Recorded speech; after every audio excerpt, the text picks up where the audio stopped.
Thanks for joining us on 9 News Plus. I'm Chris Bianchi.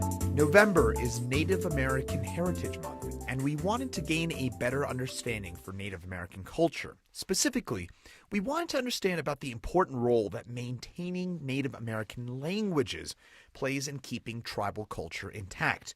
So, we spoke with a Native American language expert to find out how they plan to revitalize dying Native American languages and why doing so is so important. It is obviously National Native American Heritage Month, and I wanted to kind of chat more in detail with you about that. And more specifically, what does National Native American Heritage Month mean to you specifically, Alex? Well, for me personally, I celebrate my culture and heritage throughout the year, every day Hmm. of my life.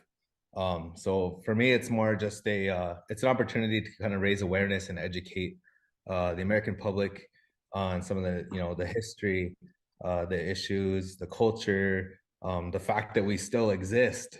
I think is one of the big things that people seem to misunderstand or be misinformed about, that we still exist, that we're modern people, we're a living culture, we're still here, and then also just the history, native history throughout different regions. So many people don't know even what tribe's land that they're on, and Hmm. so there's just so many areas of education that need to happen, and this is just one month where we can take kind of have some space to do that. Of course, there's always more that's needed, but grateful for this opportunity to highlight our people, our culture, our identities, and to educate those who are willing to listen and willing to learn. What you said something really interesting to me there. You said that some of us may not know necessarily what land we're standing on or where we are. Is there a good map or a good resource for us to figure out exactly what land, what tribe's land we're standing on? I have seen maps. I can't think of the publishers or where they'd be accessible, but I've seen maps hung up on the walls in certain schools and certain libraries and things. And definitely, like the fact that I couldn't tell you where to get those or where to access those, that's one more example of what more work that we need to do. So that's I'll try to do some research and get back to you with a link. Yeah, for sure. And don't worry, I was kind of asking something that kind of popped up in my head as you were telling me about that because that's super interesting to me. Yeah. But more specifically, I do want to ask you about the fight to keep Native American languages specifically alive. I know that's something that you specialize in, Alex. Can you tell me about that challenge? I know you're Lakota specifically, but what about the challenge to keep Native American languages alive from a broader perspective? Yeah, certainly.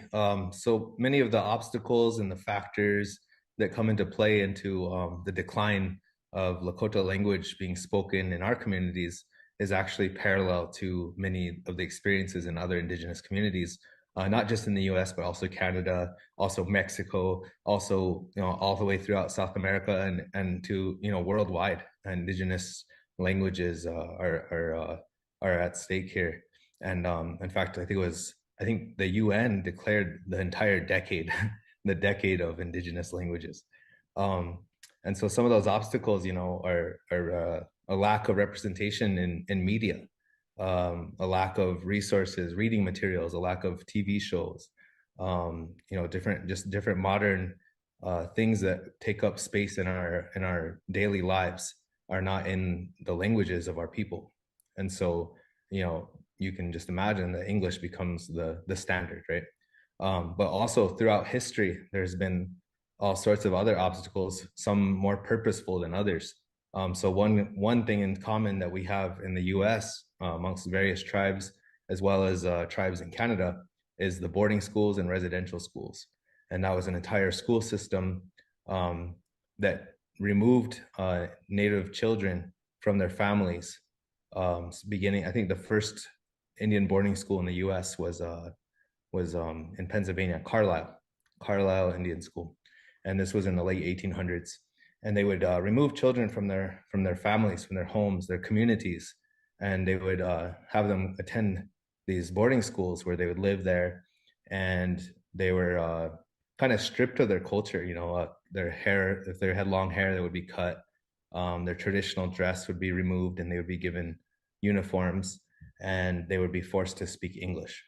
And many elders have stories about not being allowed to speak their languages at school. And even if they had classmates that spoke the same language, they'd be discouraged or even abused for speaking in front of their teachers.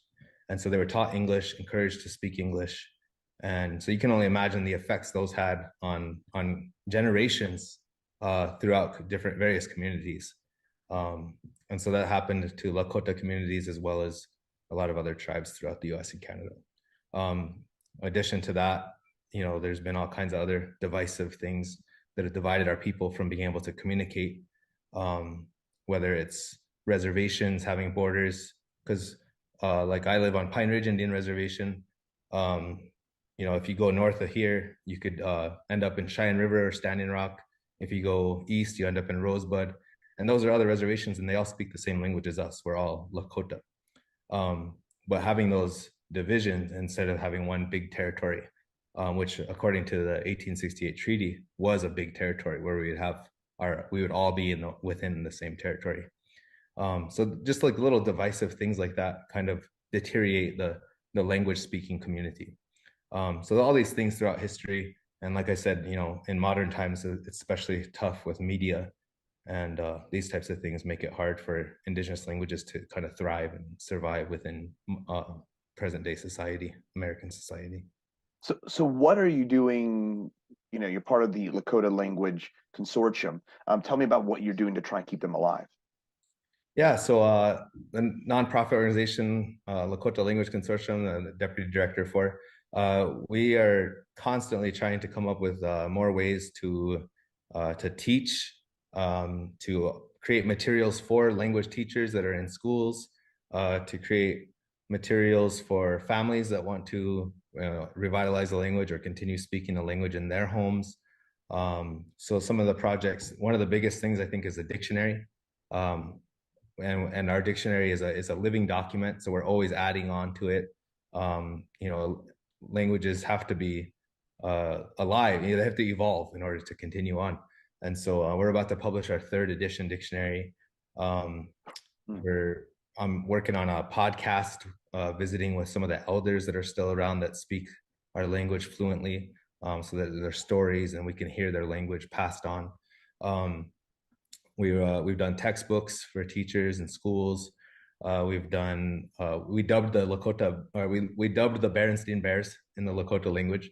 So that's a cartoon series that people can access on YouTube, and you can hear Lakota language spoken through that. So these are just a few examples, but there's a lot of work to be done. But that's what we're just trying to encourage people to speak, to learn, to teach, and to continue with keeping our language alive and create, kind of increasing the access to the language, because there's only a few speakers in each community, and oftentimes they don't get together. And of course, and the language is supposed to bring us together, right? We have to be together to use it. If one person knows the language, they have no one to talk to, and that does no one any good. So just trying to bring people together over the language. Yep. For sure. And what sort of interest are you getting from some of the younger generations to learn Lakota and other Native American languages? Well, that's also another struggle. Sometimes we've had young people, I've had students say, how is this going to help me, or why do I need to know this? But we show them ways that it can be applied in the modern world. How can we be Lakota and speak Lakota in today's world in 2022? And by showing them that, I think that opens their eyes. It awakens a sense of pride in them as a Lakota, and shows them. I think that one of the biggest things is to show that it's learnable, that it is possible to learn the language even if you didn't grow up speaking it. And we have a number of rather successful second language learners who are Lakota. I didn't grow up speaking the language. I grew up singing songs in the language and knowing a lot of vocabulary words here and there, but I wasn't conversational at all. And so I took that on as an adult, and I try to encourage others to as well. And I have a lot of mentors, a handful of mentors that did as well, and some of them you would never even tell. You would think that they're completely fluent. Uh, Sorry if this may be a bit of an abstract question. Is there an interest in non-Lakota, non-Native Americans to learn some of these languages? Yeah, we've seen some non-Lakota people, non-native people take an interest in learning the language. And I welcome it. I think language is to be shared. Language is to bring people together, to bridge the gaps in cultural differences and to encourage cultural diversity. So I welcome it. Of course, I first and foremost want to see the language thrive and be alive and well within our communities. But I think that we need allies to help with that too. We have non-Lakota people that live in our communities, teach in our communities, that work here, and we need them on board. How at threat would the Lakota? How few speakers are there in some of these communities? I know you specifically know about the Lakota community, but if younger people or other people don't learn these languages, how close are you potentially to losing some of these languages and the culture that comes with it? Well, there are some tribes, especially on the East Coast, that haven't had that they have no speakers left, and Hmm.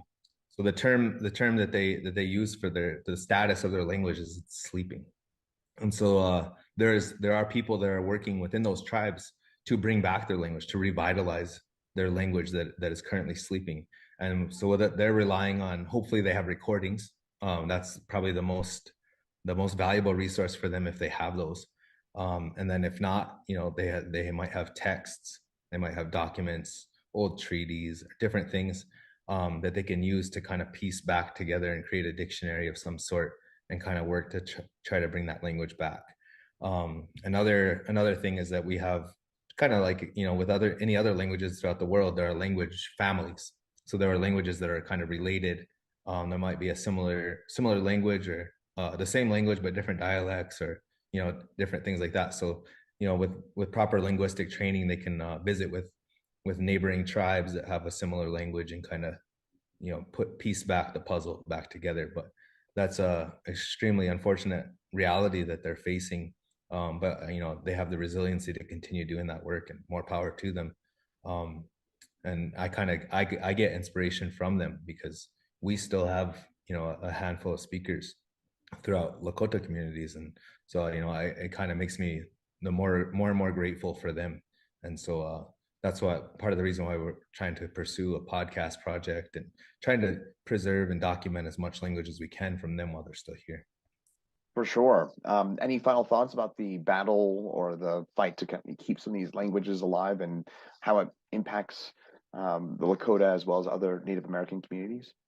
Yeah. Well, I said it in we recently just had a Denver language weekend down there, and I got to visit with somebody from NBC there, and I told them that Lakota, within Lakota culture, and I think this probably applies to other cultures as well. The language provides insight, provides that it's the essence of the identity and the worldview, and so we need to ensure that continues on.